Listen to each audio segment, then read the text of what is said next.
Well, we're excited today to be able to respond to our fans who have been telling us for some time that they'd like to have more options on how to get an Xbox One.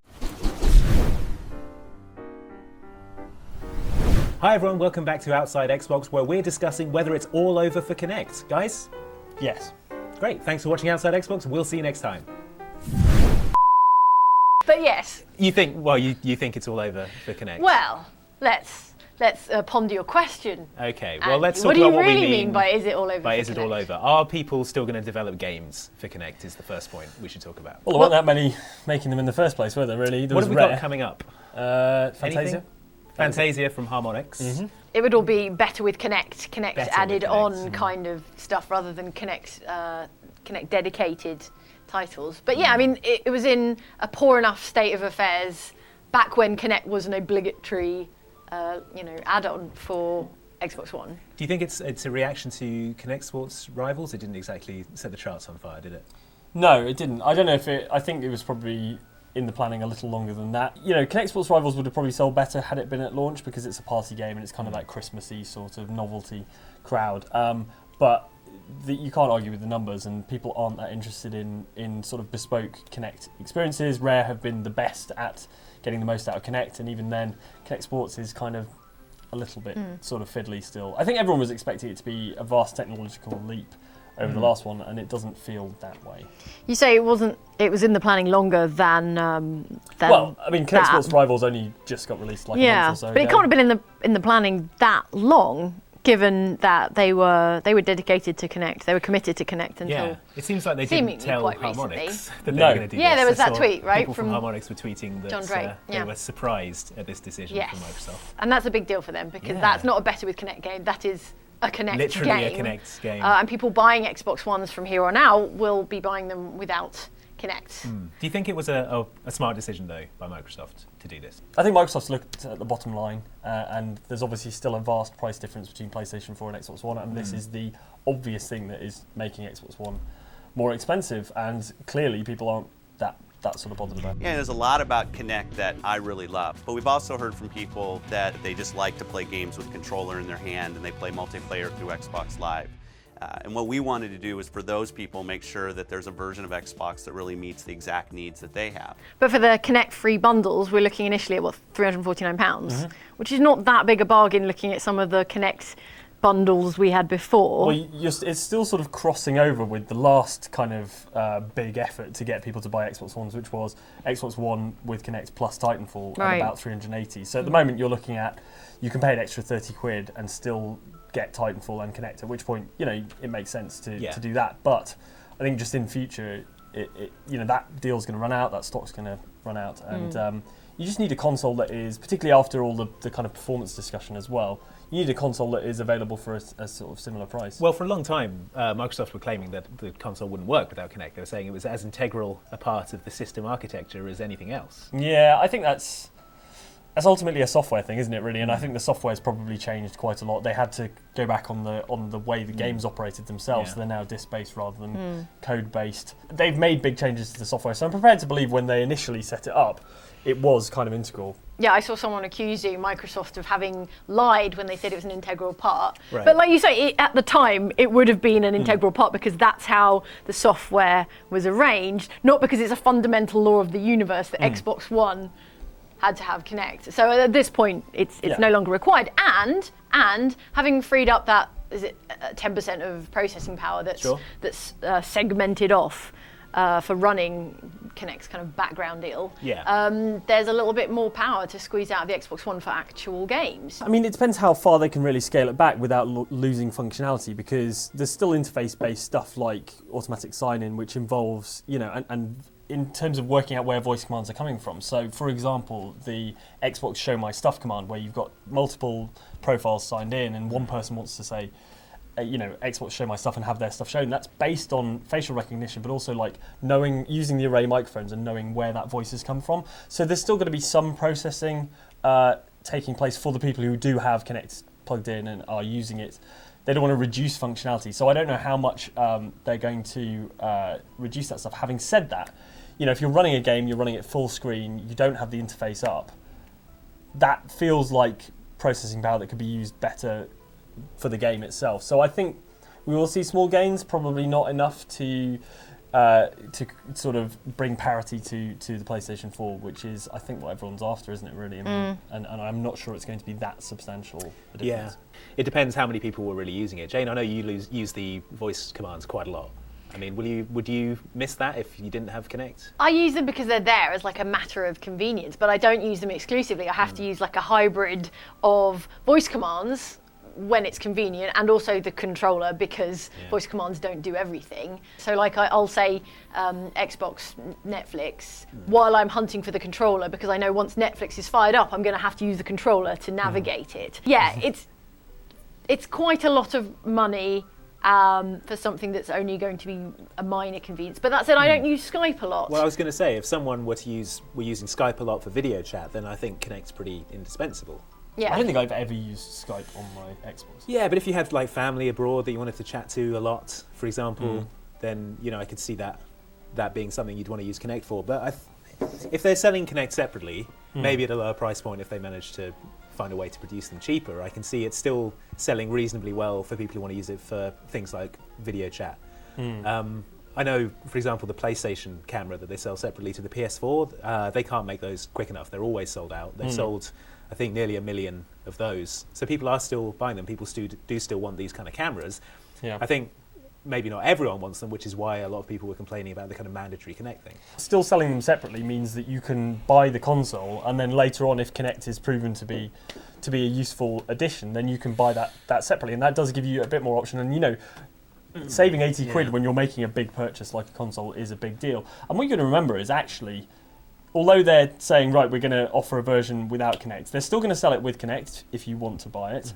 Also, there are, over 1 million or however many Xbox Ones have been sold to date, Kinect's still in the wild. So it's not, although it's, guys like Harmonix will be looking at that decision and thinking, oh God, what are we going to do? Because the audience for Fantasia has been reduced. But if Fantasia is released this Christmas, the reduction in the number of Kinects that were theoretically in play is actually not that great, I don't think, because there's still a ton of people who bought Xboxes within the last however long and who have Kinect. If this means there are more Xbox Ones out in the wild and people who could conceivably buy Kinect if they're impressed enough by what they see of Fantasia, that's got to be a positive thing rather than a negative thing. Yeah, you've got to wonder though if people are going to bother making things that are going to be impressive on Kinect if they know that the audience is even more limited than it was in the first place. I take Mike's point that if there's a larger install base for Xbox One, because they sell more Xbox Ones, because people don't have to buy them at the Kinect bundle price, then that is a potential install base for Kinect, which a subset of that is a potential install base for your Kinect-based game. I'm not saying we're going to see a sudden surge of Kinect games, unlike so far, but yeah, maybe it's not the end of all things.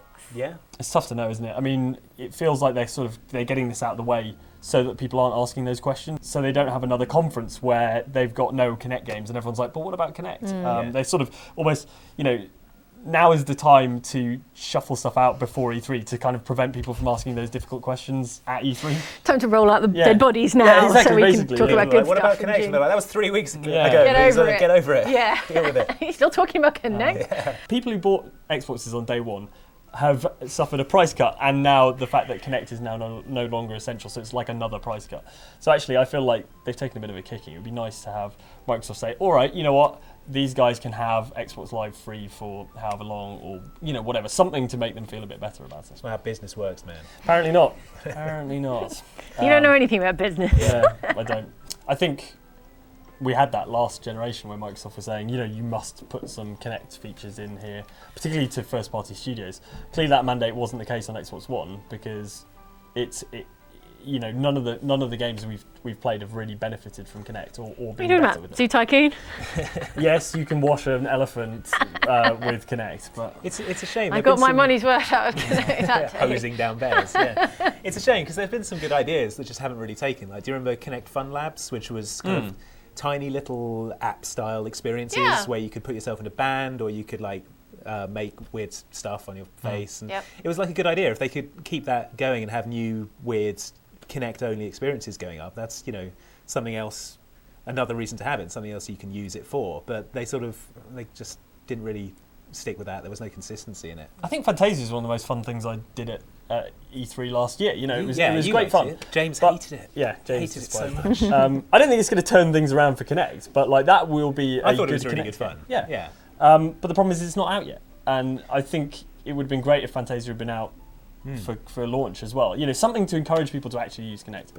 I think probably a lot of people don't even know it's in development. Something else that the death or near death of Kinect impacts on is what we were talking about a couple of weeks back, and that is potentially incorporating Kinect with a virtual reality platform for Xbox.